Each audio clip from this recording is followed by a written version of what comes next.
पश्चिम बंगाल की सियासत से जुड़ी बड़ी खबर आपको बता दें, शुभेंदु अधिकारी के खिलाफ चुनाव लड़ने वाली है ममता बनर्जी। इसका उन्होंने ऐलान कर दिया है। 11 मार्च को नंदीग्राम से ममता बनर्जी अपना नामांकन भरेंगी। टीएमसी छोड़कर बीजेपी में हाल ही में शामिल हुए थे शुभेंदु अधिकारी और उसके बाद दोनों के बीच आपको बता दें आपसी कलह बढ़ गई और अब ममता शुभेंदु अधिकारी के गढ़ से चुनाव लड़ने वाली हैं। हालांकि इससे पहले ममता बनर्जी भवानीपुर से चुनाव लड़ती आई हैं, लेकिन उन्होंने हाल ही में ये कहा था कि वो इस बार नंदीग्राम से चुनाव लड़ेंगी। और देखिए, इन चुनावों को लेकर बंगाल का सियासी पारा पहले ही उबाल पर है। सीएम ममता बनर्जी ने ऐलान किया था कि इस बार वो नंदीग्राम से विधानसभा चुनाव लड़ेंगी और चुनाव से पहले बीजेपी और तृणमूल कांग्रेस के बीच सियासी घमासान लगातार जारी है। और अब ममता के इस ऐलान को लेकर कई सियासी मायने भी निकाले जा रहे हैं। और चलिए, इस पर और अधिक जानकारी के साथ सीधा रुख कर लेते हैं। मेरे सहयोगी दीपक पालीवाल जुड़ चुके हैं। दीपक, ममता के गढ़ में शुभेंदु के गढ़ में ममता पहुंच गई हैं और भवानीपुर छोड़कर इस बार वो नंदीग्राम से चुनाव लड़ रही है। इसके क्या सियासी मायने निकाले जाएं?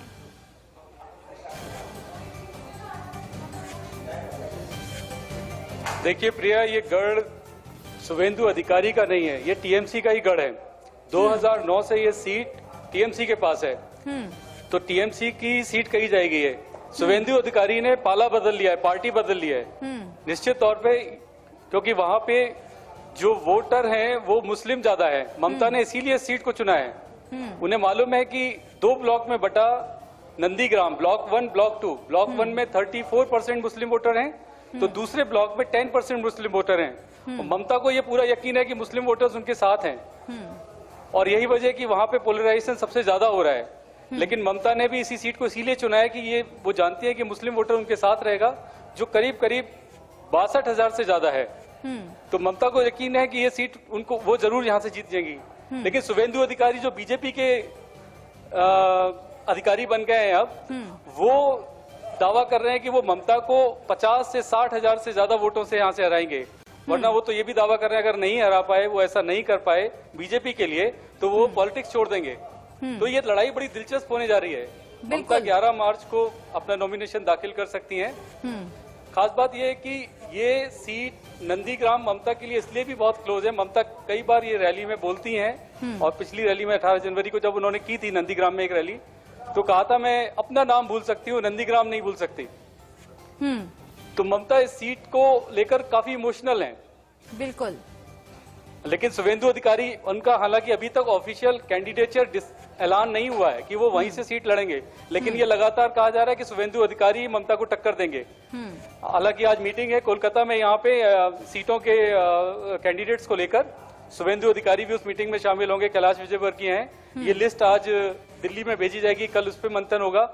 पीएम मोदी उस लिस्ट को देखेंगे, उसके बाद ये लिस्ट जारी होगी। यानी अभी भी ऑफिशियल अनाउंसमेंट बीजेपी की तरफ से इस सीट के लिए नहीं हुआ है, लेकिन इस पार्टी के बड़े नेता दिलीप घोष यहाँ पे लगातार कह रहे हैं कि शुभेंदु अधिकारी ममता को टक्कर देंगे। जाहिर तौर पर दीपक, अब मामला बेहद दिलचस्प हो गया है। शुभेंदु लगाएगी शुभेंदु अधिकारी पे। शुभेंदु अधिकारी को टक्कर देने के लिए ममता बनर्जी तैयार हैं। सब्यसाची का रुख कर लेते हैं, वो भी बंगाल से हमारे साथ जुड़ चुके हैं। सब्यसाची, ये पूरा मुकाबला कितना दिलचस्प है, क्योंकि अब जो पहले टीएमसी में कभी शुभेंदु अधिकारी हुआ करते थे, अब वो जब बीजेपी में आ गए हैं, तो कहीं ना कहीं ममता ने सिर्फ वर्चस्व की लड़ाई समझ लिया है और अब वो शुभेंदु अधिकारी के यहाँ से कहा जा रहा है, जहां से शुभेंदु अधिकारी लड़ेंगे नंदीग्राम से, वहां से ममता ने तो लड़ने का ऐलान कर ही दिया। इसके क्या सियासी मायने निकाले जाए? क्या अब इस बार ये आन बान शान की लड़ाई का मामला आ गया है?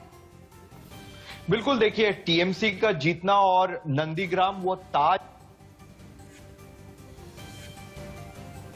और हम अगर बात करें तो लगातार जो चाहे बीजेपी हो, तृणमूल कांग्रेस और आईएसएफ पार्टी हो, उनके तीनों के जो प्रमुख लीडर्स हैं या टॉप लीडर्स हैं, वही चाहते हैं कि नंदीग्राम सीट से लड़े। चाहे वो अब्बास सिद्दीकी हो, उन्होंने भी लेफ्ट और कांग्रेस को ये कहा था कि मैं चाहता हूं नंदीग्राम सीट से लड़ना।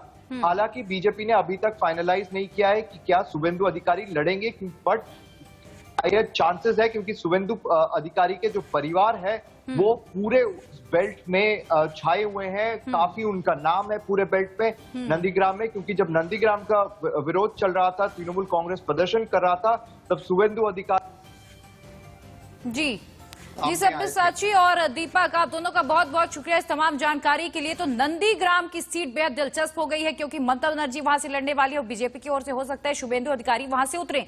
मुकाबला बेहद दिलचस्प, जो भी अपडेट होगा आप तक पहुंचाएगी। इसी बीच एक और बड़ी खबर, राहुल गांधी ने 25 जून 1975 में इंदिरा गांधी की ओर से लगाए गए आपातकाल को गलत ठहराया है और कहा कि 1975 में लगाया गया आपातकाल एक गलती थी और उस दौरान जो कुछ भी हुआ वो गलत था।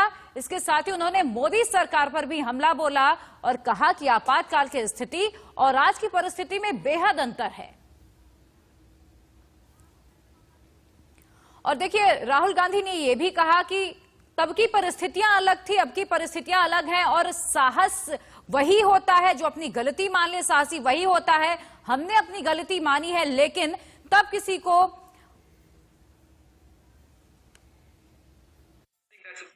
that was a mistake. Absolutely, there was a mistake. And my grandmother said as much. Sort of It was very different though. yeah. And there's a fundamental difference between what happened in the emergency and it was wrong and what is happening now. The Congress party at no point attempted to capture India's institutional framework. And frankly, the Congress party doesn't even have that capability. Our design doesn't allow us that. Even if we want to do it, we can't do it. The RSS is doing something fundamentally different. They're actually filling the institutions with their people. So look, even if we defeat the BJP in an election, we are not going to get rid of their people in the institutional structure. और इसी के साथ वक्त एक छोटे से break का, फौरन हाजिर होंगे, बने रहिए।